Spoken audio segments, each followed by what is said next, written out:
Just a heads up, this video contains at one point some very, very loud cursing. I'm not tech savvy enough to know how to bleep it out. Don't blame me, blame the FBI, you'll see what I mean.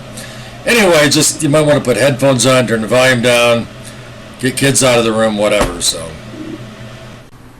hello again, YouTube. Typically, if I upload any videos I upload to YouTube, the last 5 years have been about UFOs. This is not, warning, this is not about UFOs. I may upload some more of those. I plan on it, if I feel good enough.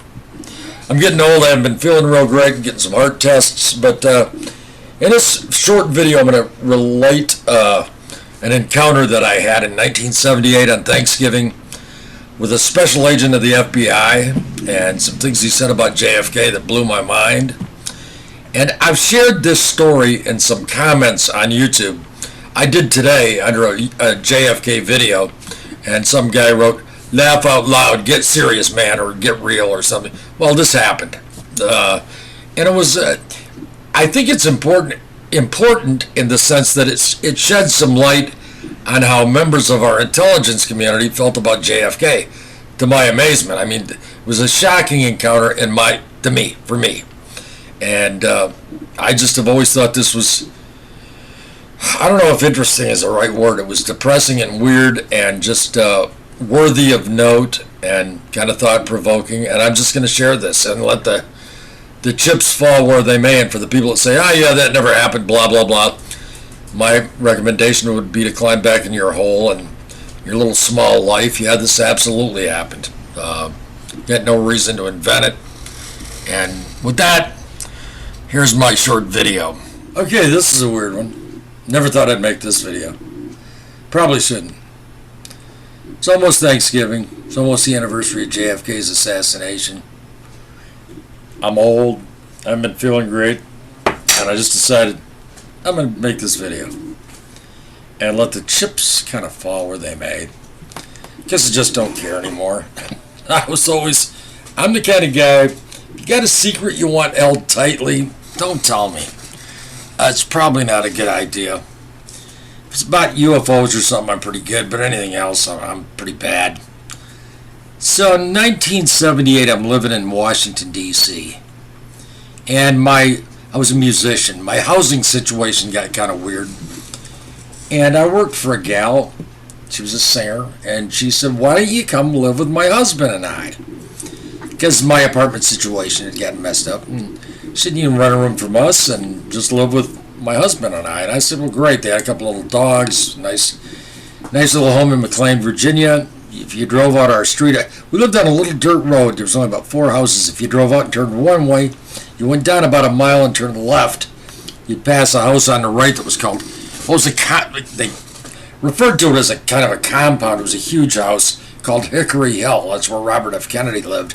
And I used to drive by there, and if you went the other way when you pulled out of our road, and you'd immediately come to a big 4-lane highway.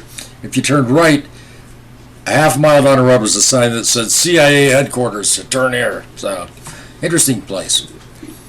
So anyway, Thanksgiving 1978, this little gal that I'm working for says, "Hey, you're alone, why don't you come out to the farm," her parents' farm, the sprawling farm out in Maryland, and have Thanksgiving dinner with us and the family, just me and the family, right?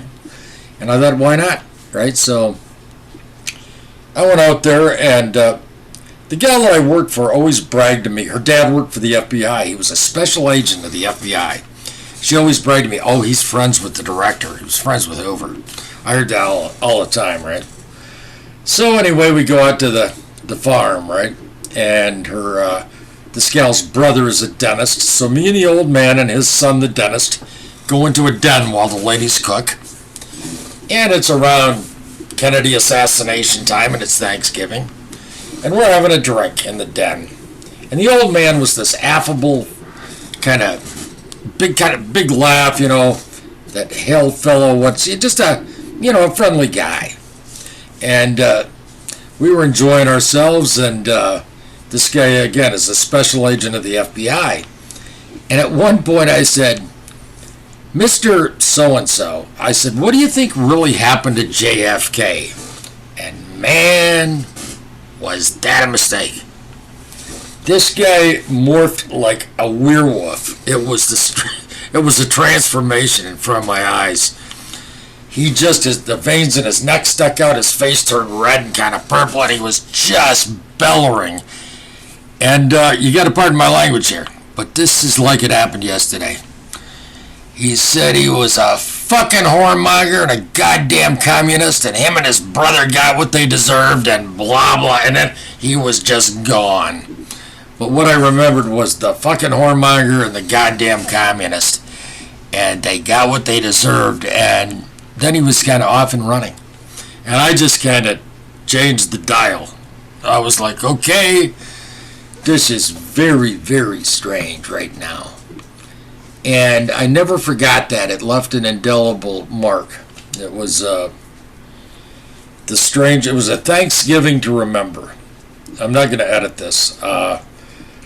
His hatred of JFK was so insane that I don't know how to quantify it, articulate it.